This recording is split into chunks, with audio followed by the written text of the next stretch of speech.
I'm Lynette, and I came from Northfield. I just want to look better. I need a change.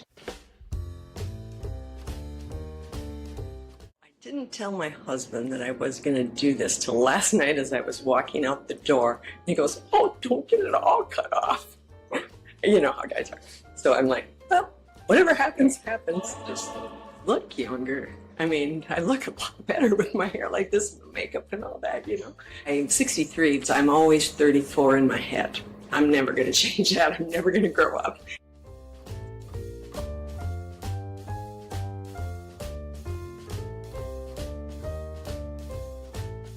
I feel wonderful. I do. I feel so much better. You know, yeah, I do.